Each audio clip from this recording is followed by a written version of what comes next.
Welcome to CraftLit, the podcast for crafters who love books. My name is Heather Ordover, and I'm podcasting from where the Delaware River meets the Old York Road, New Hope, Pennsylvania. Episode 562, Not the Prison. This episode of CraftLit is brought to you by you. Thank you. Well, hello. How are you? I am well. I am actually quite well, aside from being tired, but that is okay because all good reasons for why the tired.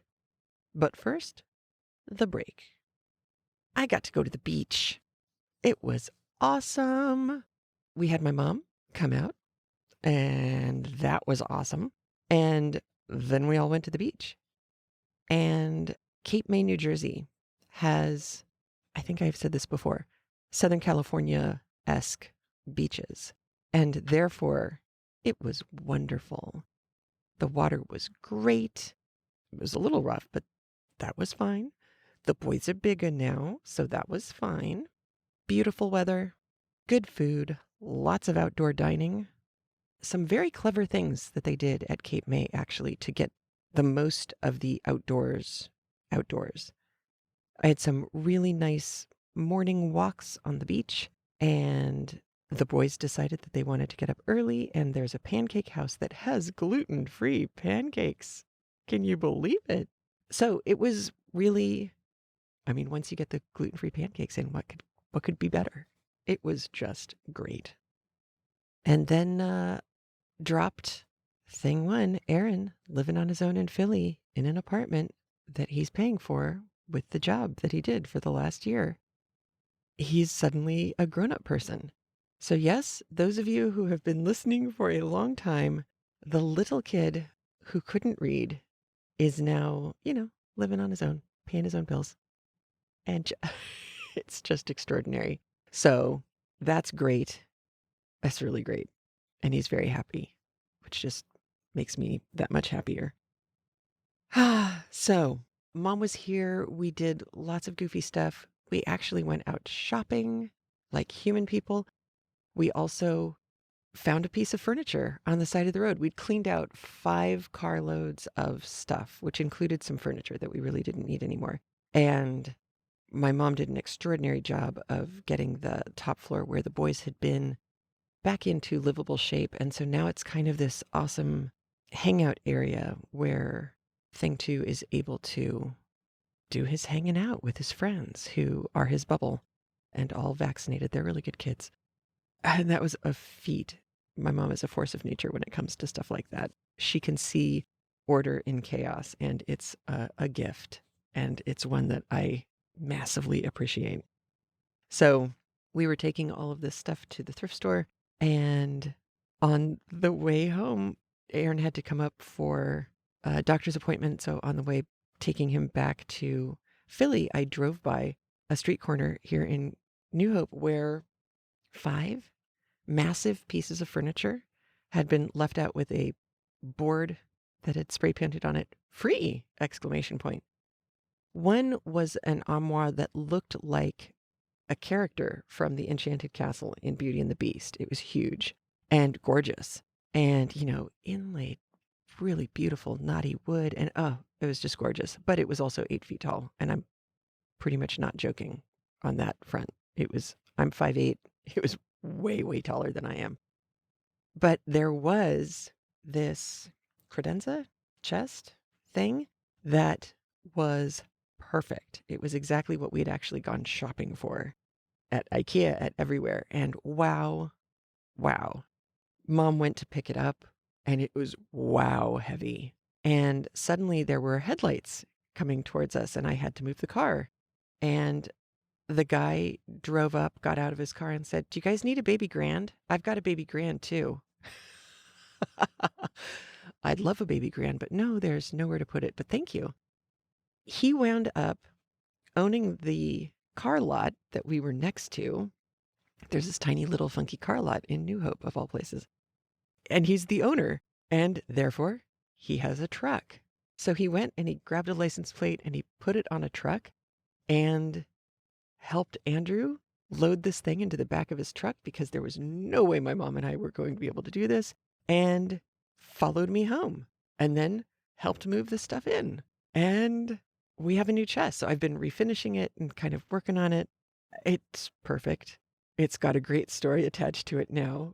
It just cracks me up every time I look at it, but really it is perfect. And it has helped make the visible clutter in the room invisible. Everything now has a place. It's just spectacular. So that was ridiculous and a lot of fun. And I really appreciate the fact that my mom was willing to, at 9:30 at night, go with me when I said, "You want to go look at some furniture?" Andrew thought I'd lost my mind. My mom said, "Sure." So moments like that, you just can't plan for. It was great. Also, a good thing that happened while I was on my break, I got a pair of computer glasses. I have to tell you, recording for the last year had been really difficult because the way I have my recording desk situation set up, I have my desk, but then I have one of those IKEA bookshelves, the ones that are square boxes, and it's a 2x4. So you can have it tall, 2 wide, 4 tall, or you can have it horizontal and you can have it 4 wide and 2 tall. I have one of those behind my desk. That's actually what my computer is sitting on. That way I have enough space for the things that I'm working on, the keyboard, the things that I need access to, like pens and pencils and highlighters and stuff like that, and then the computer screen. I like the big visual screen far enough away from me that I can actually see the big visual. It also makes it much easier to do things like edit audio, having it that far away. But that means it's just far away enough that reading glasses don't work and distance glasses no longer work because aging really stinks. So I mentioned this to the guy when I went to the eye doctor, and he looked at me and he said, "Well, then you need computer glasses." So I got them, and they're marvelous. And I can see. It's spectacular. So I can actually see the audio that I am recording in order to edit. I no longer have to lean forward and squint, which is really nice. So that was another good thing. What else? Schmigadoon. For those of you who love musicals, if you have, oh gosh, I think it's on Apple TV. It's like Ted Lasso, isn't it? Well, if you can get it, Schmigadoon, Ted Lasso, big wins. Schmigadoon, ridiculous, glorious. If you love musicals, if you know musicals, oh, the guys who did this, they know and love their musicals, and they have wonderful heart. They also have completely goofball senses of humor, which I appreciate. Ted Lasso, nothing will make you feel better, warmer, happier than watching Ted Lasso. We had to convince my mom, you have to get through the first 2 to be 100% sold. So I'm just letting you know, if you watch the first one and go, "Oh, I don't know." It's the 3rd one where everything changes. And if you were feeling kind of bad for the first 2, trust me, get through those first 2. Get to 3. Wow. One of my favorite scenes ever is in there. Lots of good life lessons. Be curious, not judgmental. Walt Whitman. That could be CraftLit's motto. I think I'm going to do that. What else? I also got a new job. So, unemployment, I still have not managed to achieve unemployment status in the Commonwealth because there was a computer glitch in between our contract being ended early and when the company filed their paperwork for, yes, these people are no longer employed, what they told us before the contract ended and what they actually put down for the reason for the contract ending didn't match. And so very few of us managed to actually get any unemployment. We're working on that still. But what did happen was a new contractor came into the state and picked up the contract that the former company had. It's a company that's doing contact tracing in Massachusetts, Ohio, New Jersey, New York, had done Arkansas, had done Colorado, maybe, I think. Anywho, new company. Yesterday we started. 24 of the 25 people in the first day's onboarding were former colleagues of mine. So I think that says an awful lot about the people who I worked with, which I've said before. You couldn't have asked for a more wonderful group of people to step up and come forward during a time of crisis to say, I just want to do something to help save people's lives. We lost our jobs. It was ugly. It was unfair. It all went back to one disgruntled employee's lies, and 1,000 people lost their contract. And that didn't sit well with any of us because we liked what we were doing. We really wanted to continue to do what we could to help. And it is already clear that while this is our first little mini wave getting prepared to take over training and supervising and coaching again, the next wave starts next Thursday, and it is already crystal clear because I'm hearing from people that a bunch of us are back. It just makes me very happy. I am grinning like an idiot. First day was yesterday. A lot of individualized, self-paced video and quiz onboarding stuff. Already so well organized, so well done. I'm very hopeful that it is going to continue in that vein, and it just makes me very happy. So, yay. And phew. And we have a new book. And this may have taken longer than you had expected, and that is because I had to wait until my mom could find the next book. That's kind of true, actually. I was really bummed when I was at the beach because I'd been listening to book after book, and several of them were really good. And I knew that I wanted to do something by an American, and I really wanted to do a mystery. I'd announced it, and people were very excited about that.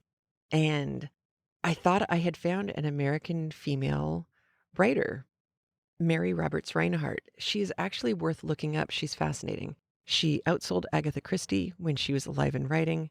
She wrote a book about people being in quarantine with the worst title ever called When a Man Marries. It's a funny book. There are actual laugh out loud funny moments in it. It's kind of an intriguing mystery, and it does demonstrate that wealthy, nicely dressed, and perfectly coiffed people back in 1910 or 11 still behaved badly when told that they needed to quarantine. In that case, it was because there'd been potentially smallpox at the dinner party that they had all been at. They all had to stay in that house. Yes, people behaving badly. It was funny. But that story, we thought, well, maybe too close, quarantine. So I went back and I looked at some of her other more serious mysteries, and they were good. And the very first one she ever wrote, The Circular Staircase, fabulous book. Except when I went back to listen to that and The Man in Lower 10, which is referring to a bunk in a train, a sleeper car in a train, lower 10, I started to notice that there was an aspect to her writing that I had noticed before. And in fact, I had talked to Kim Zuckert, who read Anne of Green Gables for us a long time ago, and said, ooh, what do you think about this one? There are some problems with it. And she agreed that there were problems with it. And we had discussed, how do we deal with this? Because Mary Roberts Reinhardt was definitely writing in a time and a place. She was born and raised in Allegheny County. Originally, she was just outside of Pittsburgh, and then she was in Pittsburgh and went from being relatively poor, actually quite poor, several points in her life. Married, went to nursing school, became a nurse, married a doctor. She did go work in World War I. She went overseas. She worked in a field hospital, wrote a book about that called An Interesting Interlude, something like that. She was the worst at titling her books. An Amazing Interlude. I think that was it. But she wrote it from the point of view of a much younger woman going and working in a field hospital during World War I. Fascinating book. Almost did that, except it's not a mystery. And I was too disheartened after recognizing this other problem to go back and listen to that one again quite so soon. The problem was this: being of a place and of a time, one of the things that oozed, that bled into her writing, was the casual racism of the day. And I do mean casual, because it wasn't that she exhibited any Huck Finn villain-like racism. She doesn't. She doesn't seem to be that kind of person. Instead, it's this consistent, at least in her early books, the ones that were public domain, the ones that we could do, a consistent expectation that people who didn't look like her were perhaps not quite so capable, and her use of casual racial stereotypes, whether it was and I'm air quoting all over the place here because I am actually quoting her. There was a Negro servant in the first book, The Circular Staircase, who is lovely and funny, and he has some real zingers in there. But the main character also speaks of him in a way that is very patronizing. And so much so that it got really uncomfortable after a couple of chapters when I listened to it again. In When a Man Marries, and I believe in a couple of other of her books, there's a Japanese servant, and he's referred to as a Jap servant. And I found it disquieting. And Kim Zuckert and I had talked about potentially just removing the Jap reference in those books.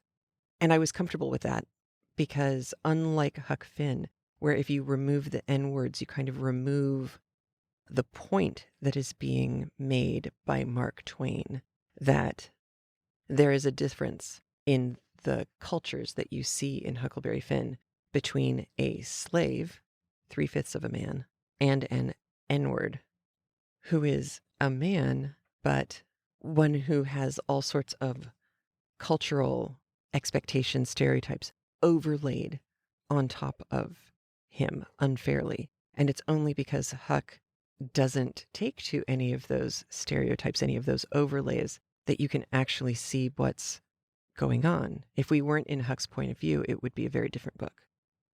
In that book, removing the N-word, someday we're going to do Huck Finn. I know we are, but not yet.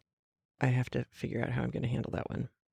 Removing the N-word in Huck Finn actually changes the meaning of some of the characterization in the book for the worse, because it removes some of the ugliness that Mark Twain is trying to get across when you do come to the truly ugly people. While I felt that just eliminating the racial epithet from the servants would have solved the problem, because the character is otherwise a fun character. But removing text from books felt very uncomfortable. I haven't done that before. I haven't needed to do that before. I've always been very honest with you when we've come across, like in Dickens, there's always some backhanded comment about Jews, or the Irish. Ooh, we're going to hear Irish in the book that we're actually going to listen to. Very interestingly done, and very, very not Elizabeth Gaskell. For those of you who remember North and South, Elizabeth Gaskell had an issue with Irish people. That is not this book. So, long story, slightly longer, mentioned this problem not even at the beach. It was when we were back home having breakfast out. I mentioned this to Mom and Andrew, that I was really frustrated and having a hard time, because one of the things that's really cool about Mary Roberts Rinehart is that she has been, for the most part, forgotten. And if it weren't for Jennifer on Thursday night, I would never have heard of her in any great detail at all. And I still really enjoyed some of her books. The Swimming Pool is one that is not public domain, and that I don't remember having so much drama associated with it. But I couldn't do that one. Anyway, I mentioned this to my mom, and Mom said, huh, so she outsold Agatha Christie. Well, let's find out who were Agatha Christie's influences. Because if you have to stay public domain, that would be a great way to do it. And I thought, oh, well, there's nothing because I've looked. Oh, Heather. Oh, Heather, Heather, Heather, Heather. Heather. You really must stop doubting your mother. It took my mom, I'm going to say, 45 seconds on her phone before she said, oh, Anna Katharine Green. And Catherine is spelled funny. It's Katharine. Anna Katharine Green. I think you should take a look at her. She's listed by Agatha Christie as one of Agatha Christie's inspirations. So I started looking into Anna Katharine Green. Boy, howdy, was my mom right. So today I'm going to share what I know about her with the caveat that there's not a lot. I'm going to keep digging because there are some things about her that I find very interesting. But I do want you to have some background on her before we start the book, because I think some of this really does come to bear on how the book got written and the way it's constructed. So we begin at the beginning. Anna Katharine Green was born November 11th, 1846. So before Wilkie Collins wrote The Woman in White, and 16 years, is that right? 16 years after Jane Austen died? But she was born in Brooklyn, which already says a lot.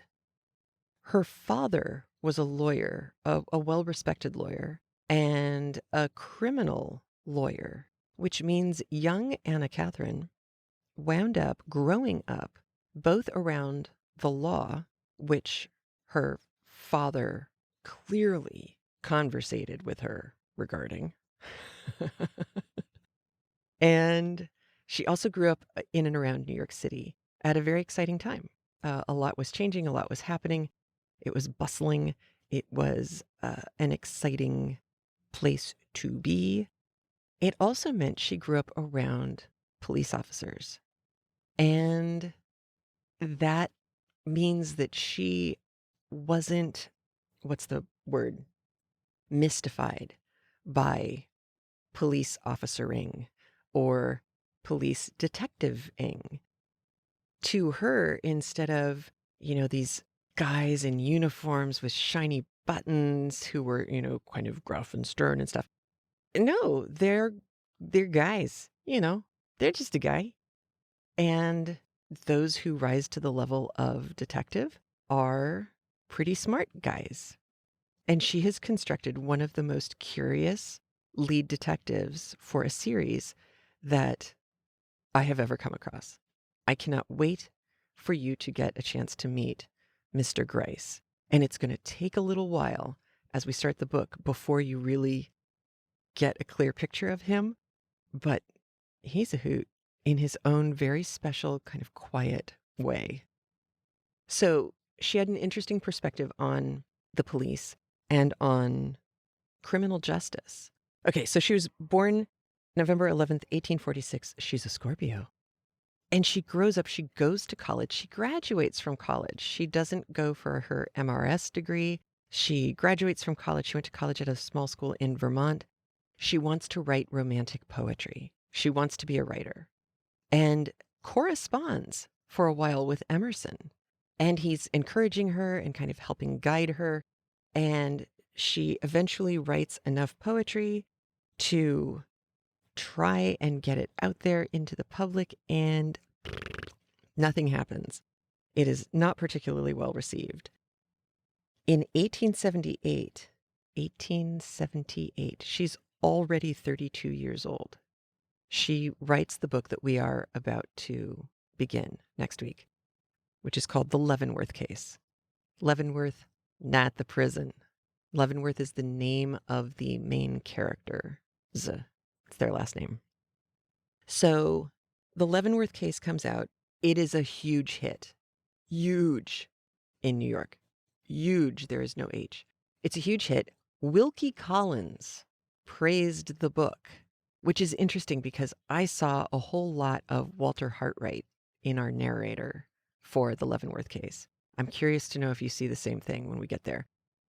I just Hartwrighted this guy all over the place. So Wilkie Collins loves the book. It's a big hit. It's a big hit in the States. It's a big hit overseas, which begins Anna Katharine Smith's relationship with the problems of copyright law when it comes to overseas publication. She lost gazillions of dollars because of this. We know the same thing happened going the other direction, that there were writers in the UK who, when their books came to the US, unscrupulous publishers would print cheap versions, often with typos and all sorts of errors in them. It was an issue. And so she became very involved in trying to rectify that situation. Then, you may have noticed I haven't mentioned that she got married. That's because she didn't until she was 38. In 1884, she marries, and his bio reads very strangely. I will explain him in a minute. Actor, stove designer, and furniture maker, Charles Rolfs. It's spelled Rohlfs. He was 31. She was 38. So that was 1884. In 1885, they have their daughter Rosamond. 1887, son Sterling. 1882, son Roland. One of the sons wound up being an aviator. He's actually got his own Wikipedia page. But not much else happens. So that means this woman got famous, made money, then met her husband, then had kids. She's 46 when she had her last kid. When is the last time you have heard of a woman in the Victorian era having children this late? I kept thinking somebody got the dates wrong, but they didn't. I checked everywhere I could possibly check. I'm impressed. It also, I think it says something that she spent her 20s at university and writing, actually writing, and had the opportunity to have the Virginia Woolf room of one's own life before she wound up getting a man and getting little rugrats around her. She established herself first. She was never one to look for fame or fortune or anything like that. She didn't like being interviewed. She was very rarely allowing people to interview her. And in fact, before her last child, her second son, her third child, was born, they had moved to Buffalo, New York, which is interesting because Buffalo, New York winds up having nice walking tours of famous authors' homes. Mark Twain was there for a long time. I think his big home is there. Several other authors. Fitzgerald was there for a while. And Anna Katharine Smith, and she is included on walking tours. So she has not been forgotten in Buffalo. Everywhere else, kind of yes. One of the things about the Leavenworth case that made me decide to do this one instead of her Amelia Butterworth books, which also include Mr. Gryce, the detective who I like so much. Amelia Butterworth is kind of, if you think of Miss Marple, but make her American and all of the things that would come with her being American, she's kind of the prototype Miss Marple. And I'm fairly certain that when Agatha Christie talks about Anna Katharine Green being an inspiration to her, it's Amelia Butterworth. She has three of the 10 Gryce mysteries. This is also the first time that we've seen a series with the same character. This predates Sherlock Holmes. A Study in Scarlet doesn't come out until 1887. Anna Katharine Smith had already been writing Mr. Gryce books, Leavenworth Case, and more. Anna Katharine Smith also invented the girl detective.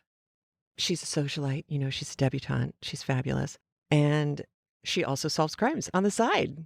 Hey, kids. Now, she came later. I think she's in the 19-teens, which makes sense. And her name is Violet Strange, which I just love. I haven't read any of those books yet. I am looking forward to them. I'm kind of trying to make my way through what I can get a hold of on LibriVox, because not all of her books are easy to get, which is a shame. So she predates Sherlock Holmes. There's on the Wikipedia page, there's a reference to, in I think it was like 1996, a scholar gave a talk on these women writers who have been largely forgotten, both regionalist writers and genre writers who've been largely forgotten, but who really changed the world of literature. And she gave credit to Anna Katharine Smith as having invented the prototype for Sherlock Holmes. Evidently, people did not like this talk in 1996.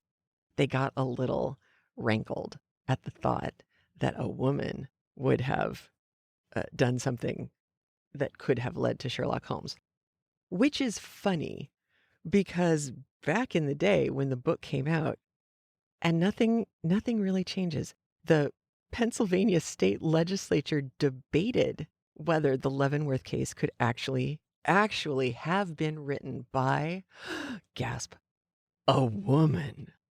I know. It's awesome. Part of the reason why the legislature had that reaction, however, it's legit. It's because she knows her lawyering, and she knows crime, and she knows things like bullet sizes and all sorts of kind of unsavory details that, a nice little shy, quiet, retiring woman, it's a little bit of a surprise that it's her writing this. It's true. There's a lot about the Leavenworth case that reads like a 1920s or 1940s mystery instead of an 1870s mystery. Remember, The Woman in White was only written in 1860. Is that right? Suddenly my 1800s all get blurred together. The other reason why the legislature may have had some issues with Anna Katharine Smith, could she or couldn't she have written this book, is because her explanation, her show not tell explanation of why circumstantial evidence is really lousy evidence was used by the Yale Law School, this book, as a textbook on why circumstantial evidence bites.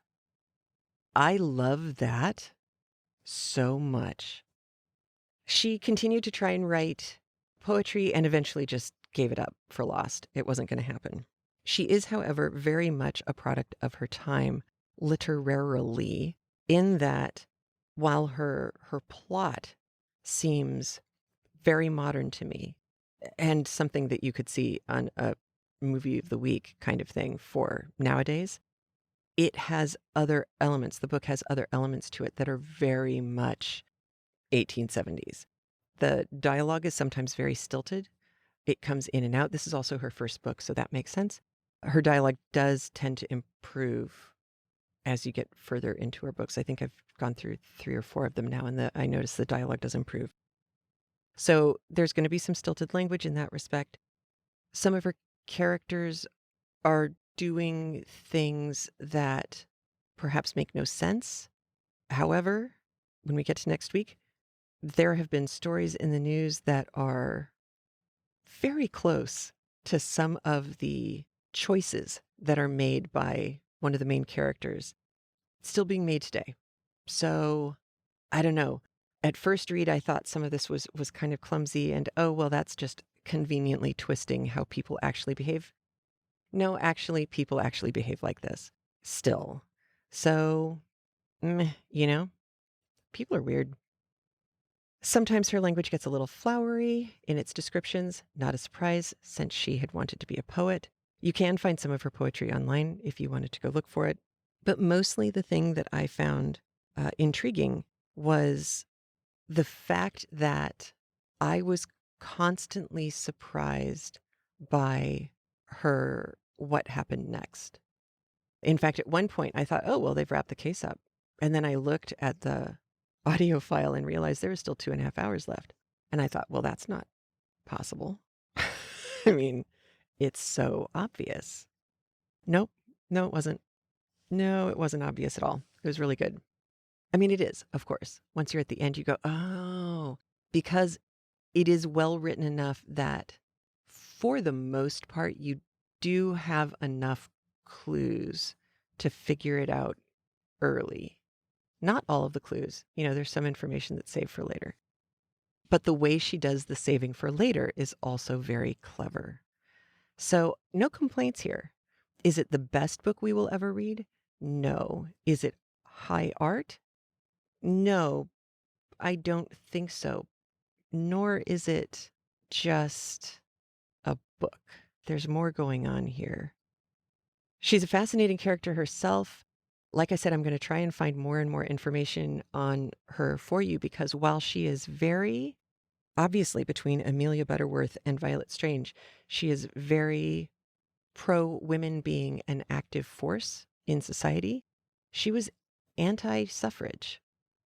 And we've come across this a couple of times where we have a woman writer of the day who seems to be very progressive and forward-thinking and is, in fact, anti-votes for women.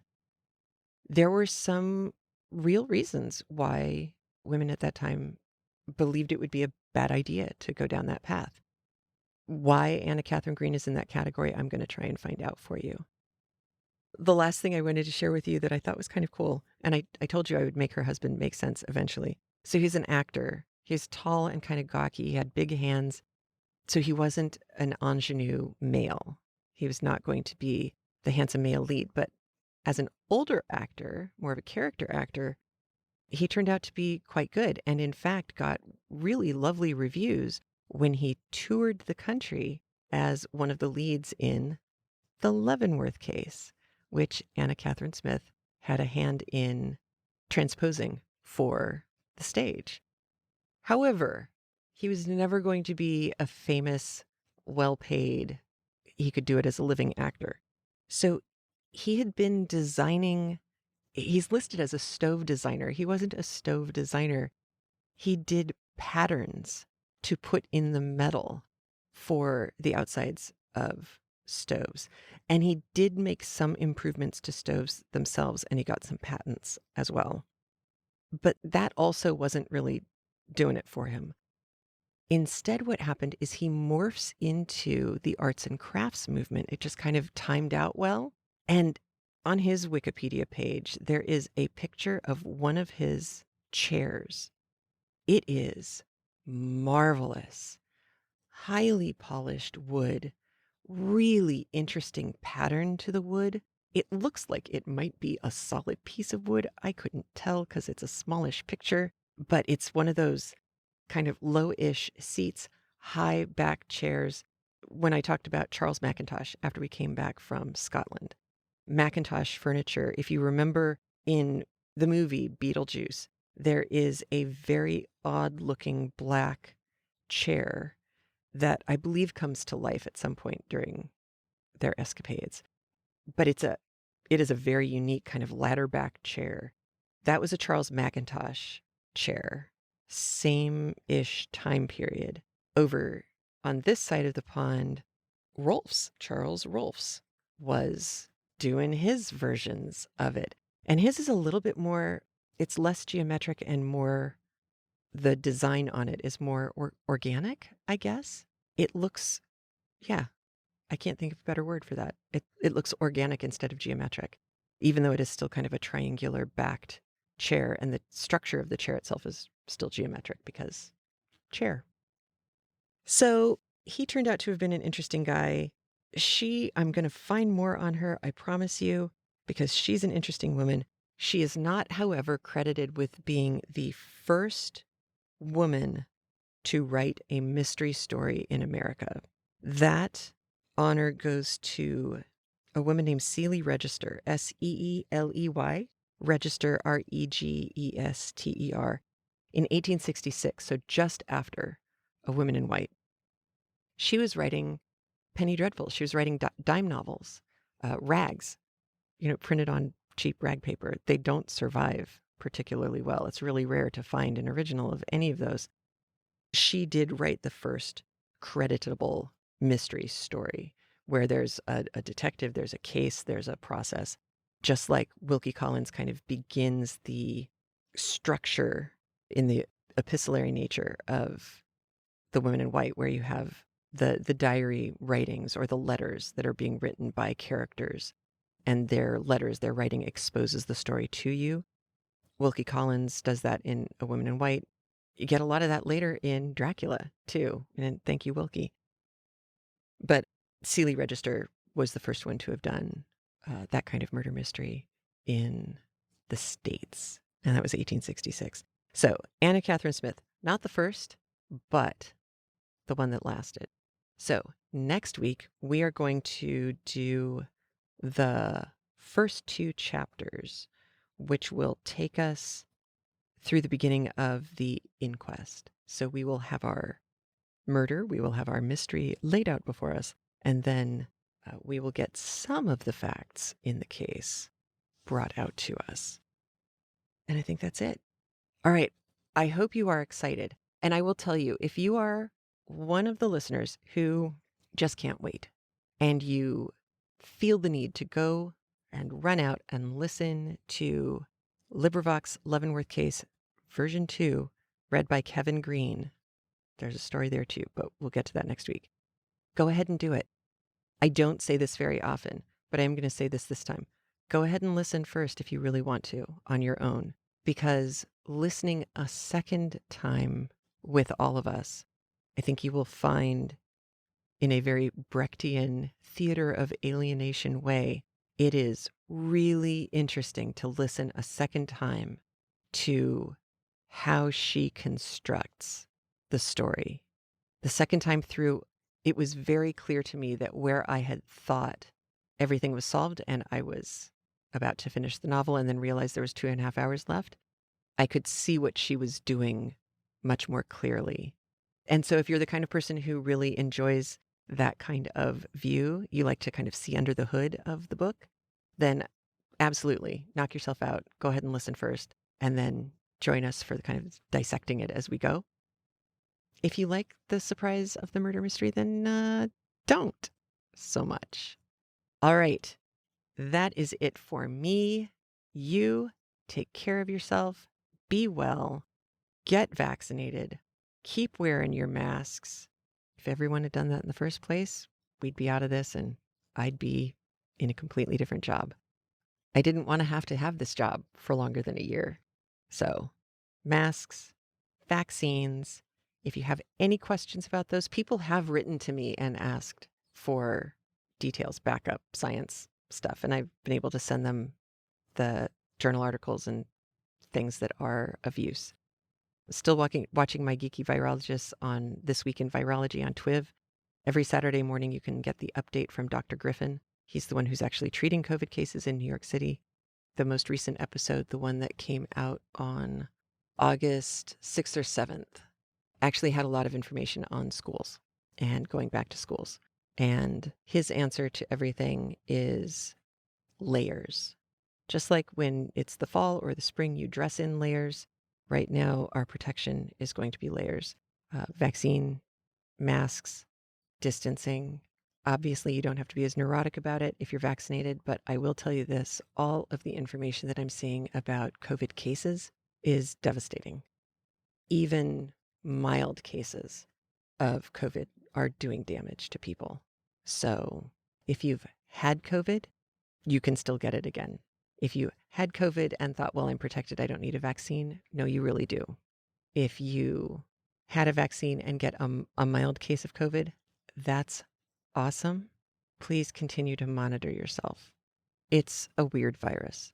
And if you come across any useful information on long COVID or long hauler COVID or COVID plus, the gift that keeps giving, please feel free to send it to me, Heather at CraftLit.com.